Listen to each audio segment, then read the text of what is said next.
Good afternoon and welcome everyone to CPA webinar Building Safety Briefing. My name is Fabiola and I work as an events and membership executive for the CPA.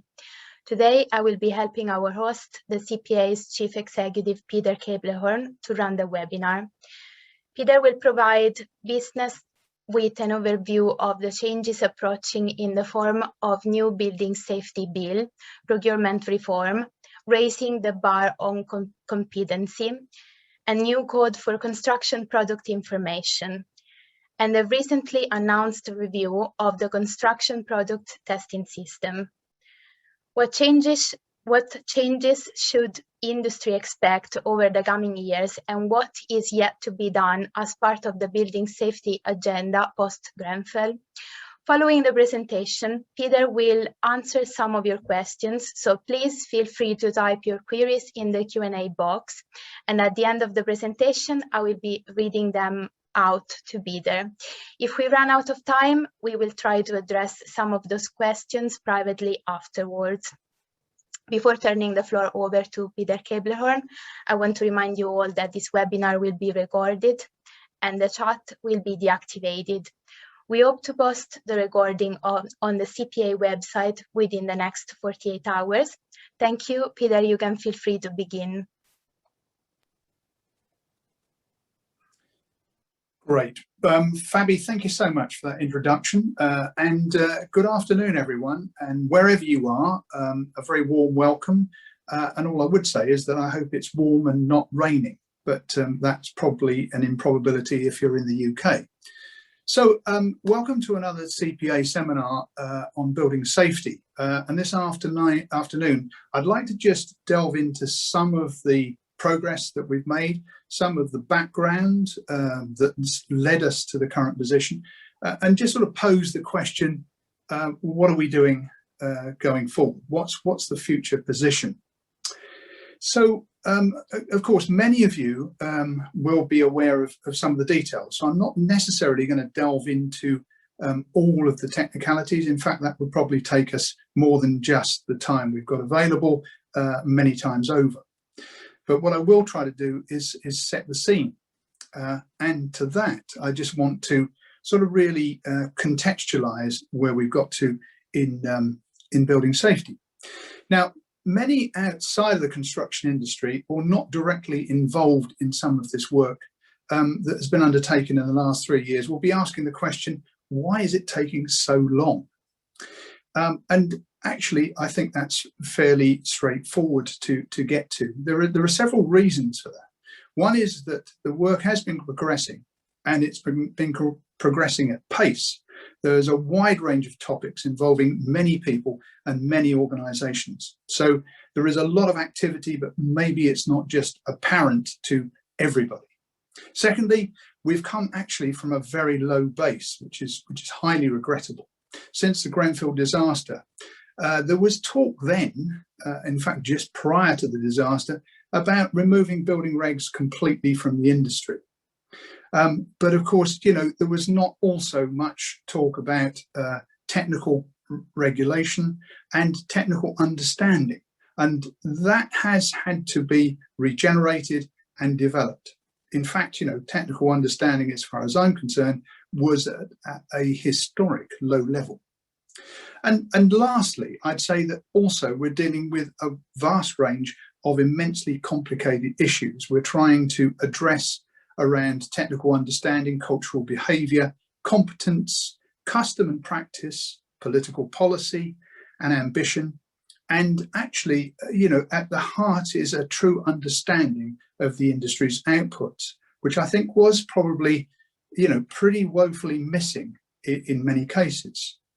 So in approaching all of these, it's inevitable that we have to actually arrest current behaviours and ensure that we are approaching each in a measured and well-formed way and ensuring that the correct response really in a sustainable manner is taken forward. And that actually takes a lot of effort and a lot of energy and time in ensuring that we get those correct going forward. So I think there's plenty of will, there's plenty of energy, plenty of activity, but clearly it's going to take time to get all these things in place. in a recent analysis by some of the Bayes colleagues we've got working on the programme, we have found that around 40 main committees or groups are directly progressing the work in building safety. And that's at a national level. So if you think about that, that's more than 500 people involved on more or less a day job basis working on these topics. In addition, there are several hundred groups across government and countless others across industry. And included within my sort of estimate, there is an enormous amount of special interest groups, and many of these now have been in operation for several years. So again, that's a huge commitment. And really, this just goes to amplify the strength of commitment to ensure delivery of the Dame Judith Hackett reforms. And that is completely acknowledged by industry in government to ensure this is a task that is not just undertaken, but undertaken well and delivered. But look, despite that, there is still many details to be resolved and many questions needing answers. And candidly, actually a lot of hearts and minds we need to shift. At the end of the day, this will make construction a different and, at least in the short term, a more expensive industry, but it will make it a better industry, and an industry that can recover its respect for its customers, its outputs, and, let's be honest, for itself. Over the last few decades, the core values, in my opinion, have fallen away in the race for cheapest and fastest. Making the changes needed to fundamentally reform and ensure we achieve the right outcome is going to take some effort, but it is needed, and it's needed for the sake of the industry. So what have we done so far? Well, as Fabi mentioned, we obviously have the Building Safety Bill, and many of you will be well aware of its details. It is working its way through Parliament. It's been mentioned in the Queen's speech, after all, 3 times, and it is going to see the light of day. But I think that we certainly await and see exactly when.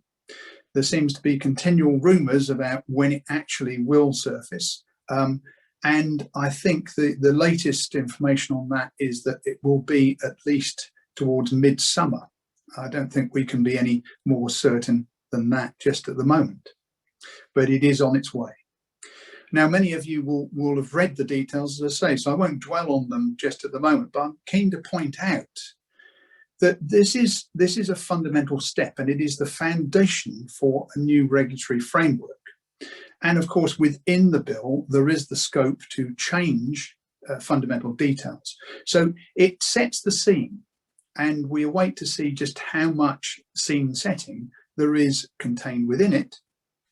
And as I understand it, there are still discussions going on about exactly how much detail it will contain.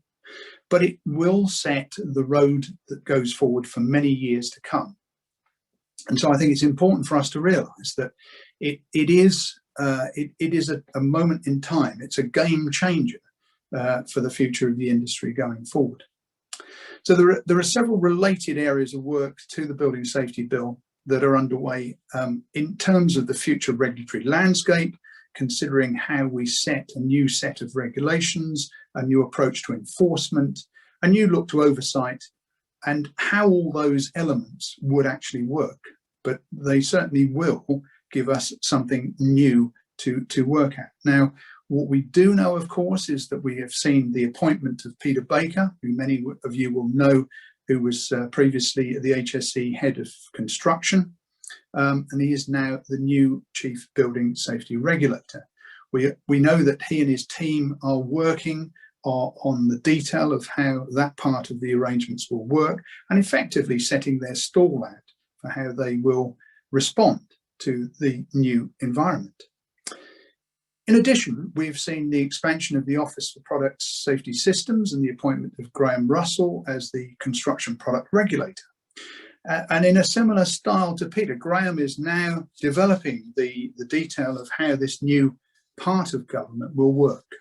And of course, right from the off, CPA are keen to work with Graham and his team, and we've had several conversations in recent times just as they start to work out their approach to things. But clearly, CPA intend to work very closely with the OPSS. There's also a large team within government, in particular in MHCLG, who are working on both the detail of future regulation and some of the crucial technical and policy areas that would need to be reviewed and developed. And many of these stem, of course, directly from the recommendations of Dame Judith's report, and are likely to start to see the light of day over the next few months, certainly for consultation and discussion with industry. Now, I'd just like at this point to pick up on a few of those key points, which I think are worth spending a bit of time over. So, no particular order. First and foremost, the golden thread. Work on the development of the golden thread continues through a number of key committees, not least of which is a subgroup of BRAC. And to have a working approach for the golden thread, we need to be clear over the definition. I've been in many fora where everybody has got a different definition of what this means. And from that stems what sort of scope will it have? And indeed, what are the practical details? This all needs to be developed in the hope of producing a practical approach that will provide really the aspiration as set out in Dame Judith Hackett's report, but it also is key to the way in which we progress the industry going forward. Having a coherent and reliable set of information for every project is crucial. It is crucial to ensure that we can all then home in on one version of the truth, and it is crucial to ensure that the record keeping can prove all the elements that we need for buildings going forward in the future.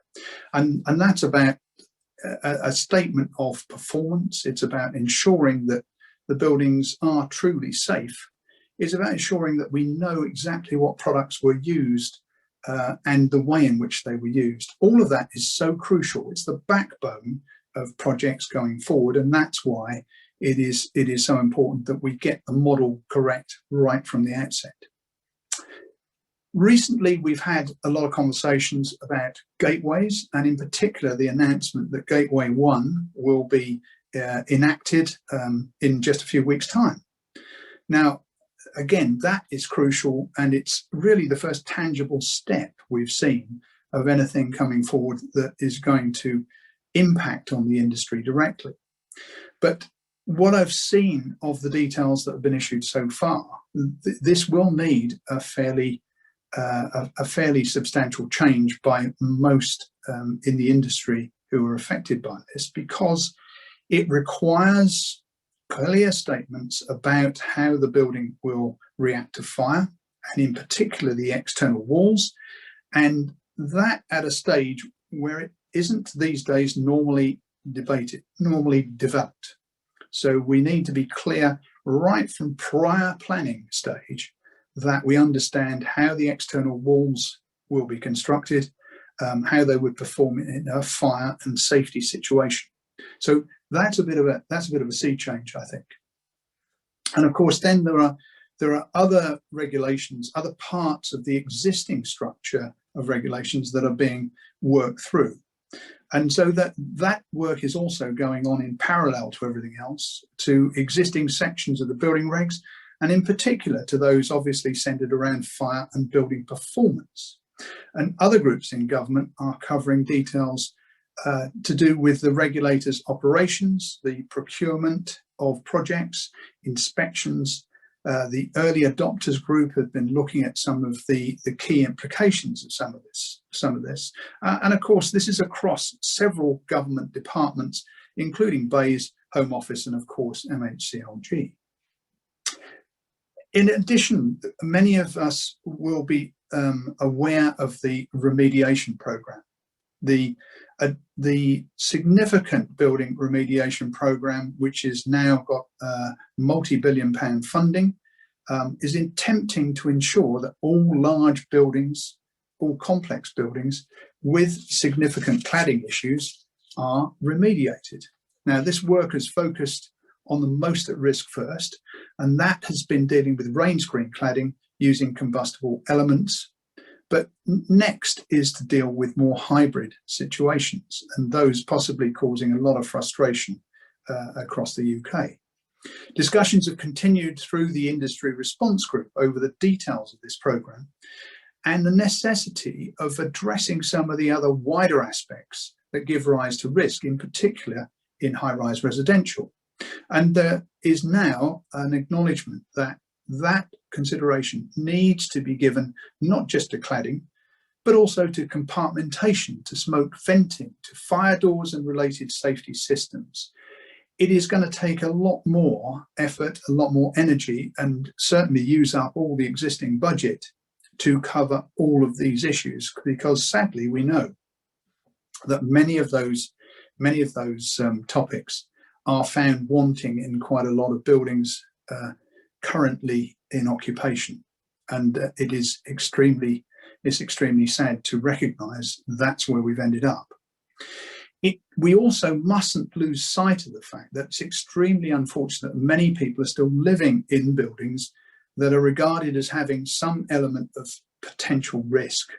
And of course, CPA have lent their support continuously and in many areas to ensure that we can help with the resolution of these issues, to make sure we get the remediation moved along as quickly as we possibly can. So in addition to the physical issues with existing buildings, there is things that we also have to address under the general heading of building safety. So there's confusion and general misuse of the EWS1 form, and this has now been revised and further guidance issued for its use. However, the underlying damage remains, and it is still an issue that needs to be addressed. And again, I understand that work is progressing to try and bring this to some sort of conclusion or some sort of sensible outcome that at least will relieve some of the pressure on those people affected. In addition, of course, we've got considerable problem with insurance across the industry. All parts of the sector are suffering from reduced coverage, amended terms and premium increases. And this again has been a topic of continual conversation at the industry response group. Several surveys have sought to identify the key issues that are faced by many in order to overcome and arrive at some sensible solutions. We understand now this is being mulled over by government in the hope that they can broker a solution that will work for the construction industry and for the insurers, which I think is absolutely crucial. But we might be some way off a viable solution, but at least there is a focus on that. There is some attention over the key issues. And again, all parties, I think, understand the key problems. It's finding workable solutions that we can bring forward. But at least over the last few months, we've seen some reasonable progress.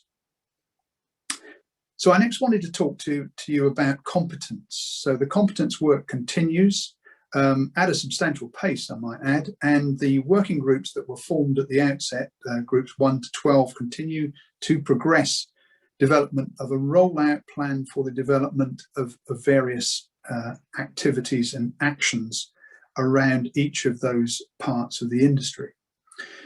And there is anticipation that this will then start to see a step change in competence across many areas. Work also continues with the top line development of a series of PAS documents to cover the key duty holders of principal designer, principal contractor and building safety manager. And there is also work in terms of more of the overarching processes that will be needed to ensure that this level of focus on competence continues off into the future. This work, of course, does not cover all of the essential areas, but it is fundamental in bringing out a wide step change across the industry. And it is interesting that other parts of the industry are now looking at this as a model for their responses in bringing about a fundamental change. So it's hoped that this is going to be a ripple effect with regard to competence. And in time, I am always optimistic that we will get to a point where all of the industry has looked at itself and considered that it's time to make a change. It's time to improve and ensure that everybody, certainly who is undertaking fundamental work or safety critical work, is effectively governed by needing to be absolutely competent in the work that they carry out. I just now wanted to move on to the work that CPA have been doing with regard to the Code for Construction Product Information. We've reported widely on the code previously, but just to give you an update, it would be remiss of me not to mention it. So we have now completed the second public consultation with a wide response back from industry, and this input is now being reviewed and will be used to further develop the structure of the code and the guidance. We anticipate that this will be handed over to the considerate contractor scheme in a few weeks, whereby we will start the development in earnest of the process and procedures needed to roll out the code to the industry. The considerate contractor scheme anticipate they will be calling for early adopters in midsummer and using this experience to fine-tune the scheme towards a full launch in the autumn. And we've been immensely encouraged over the wide-ranging support we've received from industry and government over the code, including those who wish to become supporters of the scheme. So, in addition to CCS working on enhancements to the Building Safety Charter and its associated processes, they are also looking at further developments for their core scheme as well. So it promises to be a really exciting summer for the considerate contractors, and we are certainly very pleased to be part of that work, especially as the CPA are part owners of considerate contractors. Next, I would just like to turn to other related work. So in addition to everything I've been talking about, there are many specialist representative groups that we shouldn't forget across the whole of the industry working on enhanced guidance, more oversight, general revisions to their custom and practice to ensure that they align with the move for better building safety. Now that's not to be complacent. That's not to say there's not masses of work to be done, but it must be recognised that we have considerable effort in many areas working towards one single goal. There are, of course, other significant topics. Building safety is not the only game in town. And the construction industry is currently addressing, in particular, the need around carbon and climate change. One significant advantage, though, arising from all the building safety work is that once we move forward developing a more appropriate set of regulations, better oversight, more compliance, surely there is a hope that that will spill over into these other areas, so that will in turn create a need for better and more compliance with regard to environmental regulations, and possibly addressing carbon, waste, resource efficiency.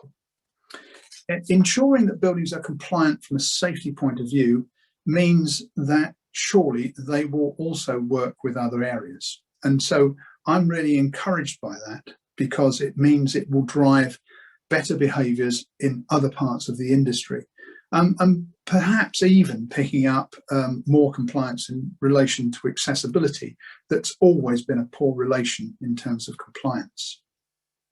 Now, we've mentioned other work going on, other initiatives, and of course there is underway, just getting started, a review of product testing under Paul Morell's chairmanship.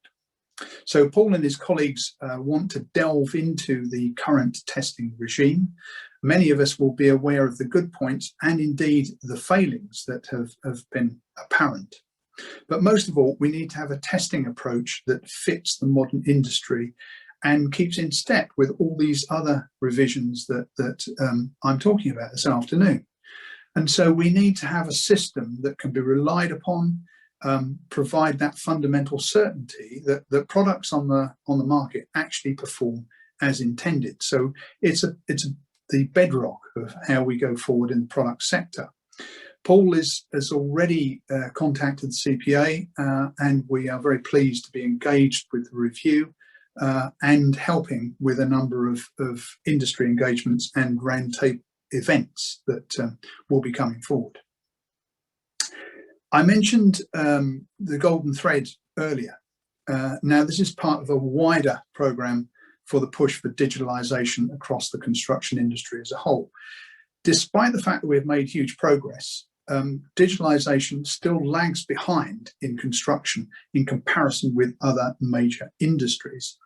And as I also mentioned, it is crucial in terms of having properly joined up information.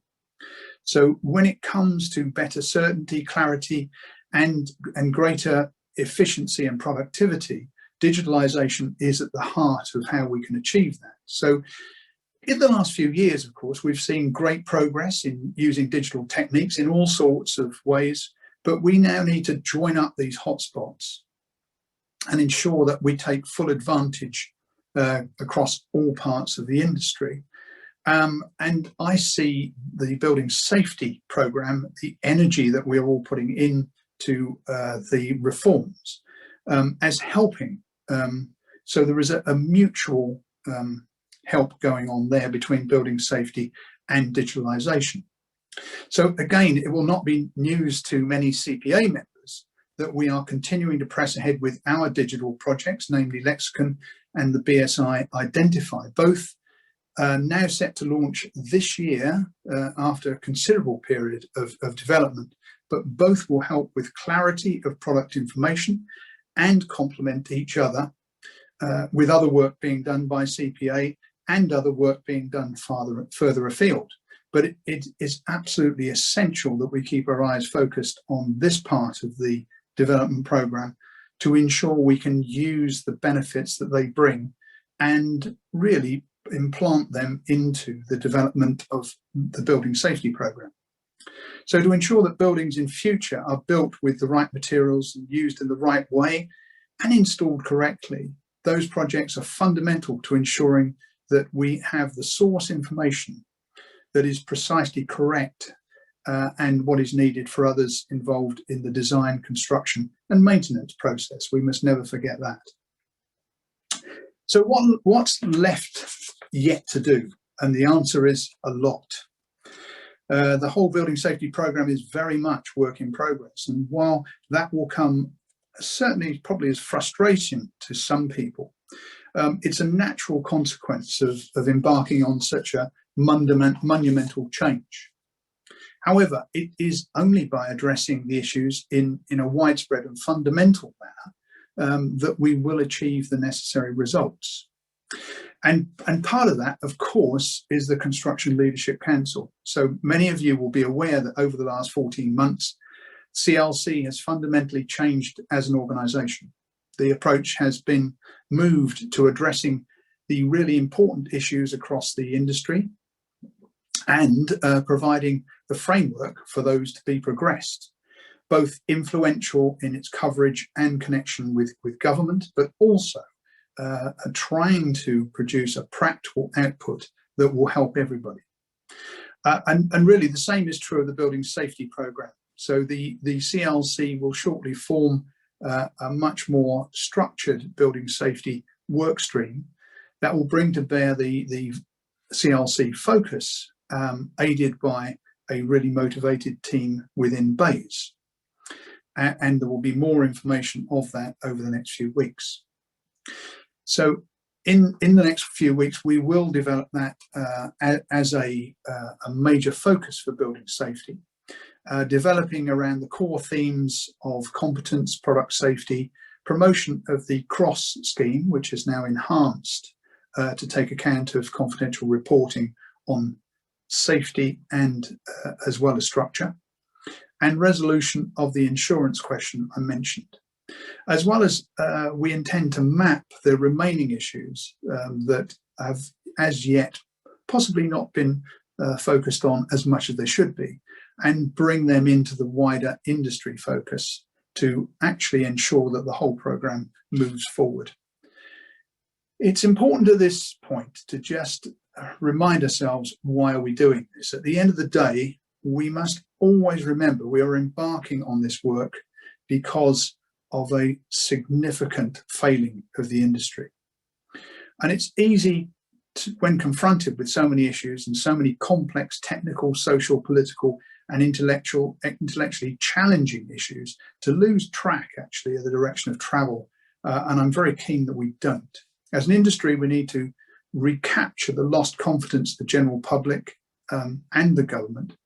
And if we're honest ourselves, we need to ensure that whatever the project and whatever its use, it can be regarded as the best the industry can provide.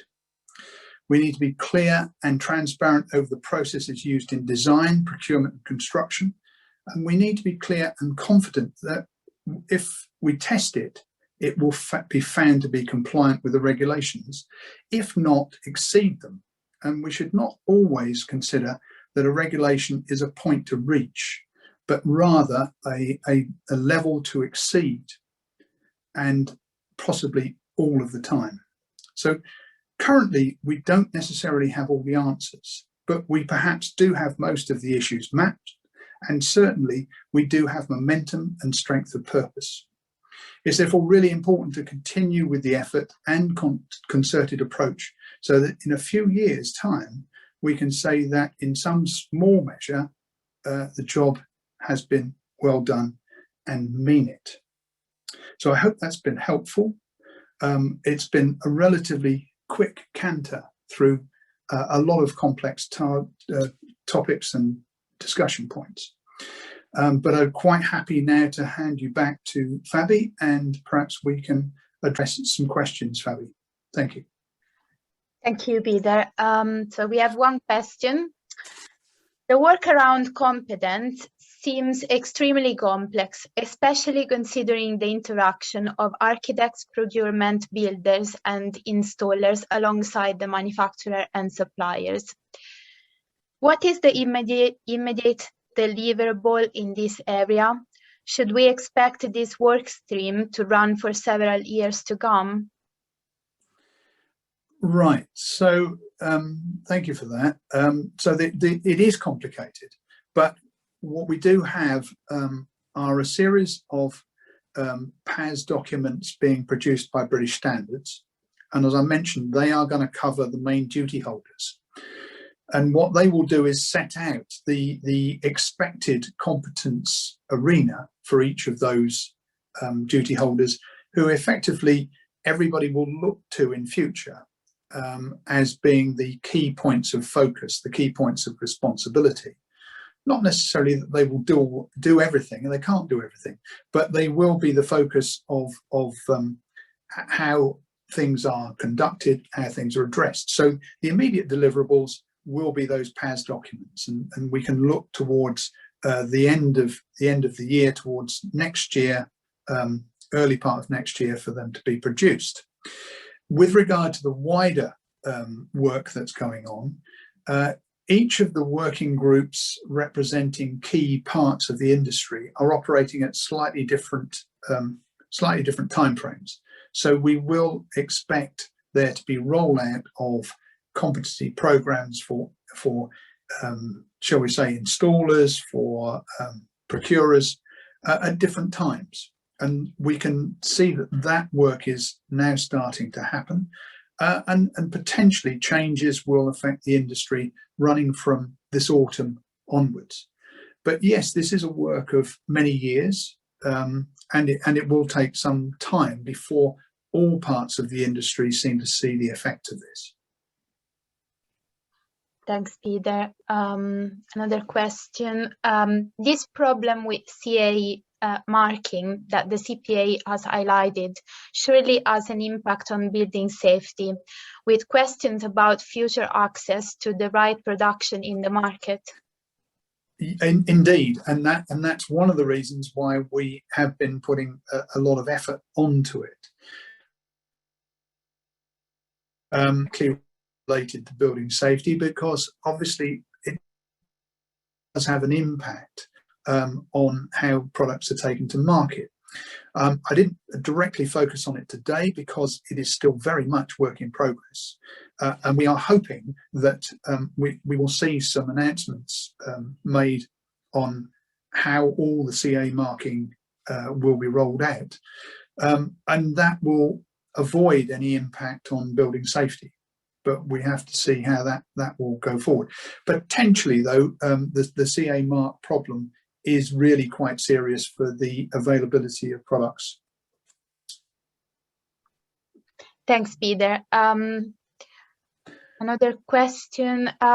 You started the webinar talking about the existing culture and practice of UK construction as contributing to a poor job done cheaply. This could mean higher quality, but at higher cost. Should we expect the building and product regulation to drive higher quality? Oh yes, I'm fully anticipating that the net outcome of this has got to be higher quality, and as I mentioned, certainly initially this is going to come at an increased cost of some description. But I would also hope that with all the things that we're talking about here, and in particular, that's why I wanted to emphasize digitalization, we can take advantage of the efficiencies that brings. So we improve and offset to some degree the additional processes that we need for building safety. So net result going forward is a better quality of product, a more productive industry that produces safer buildings, not necessarily longer term at an additional price.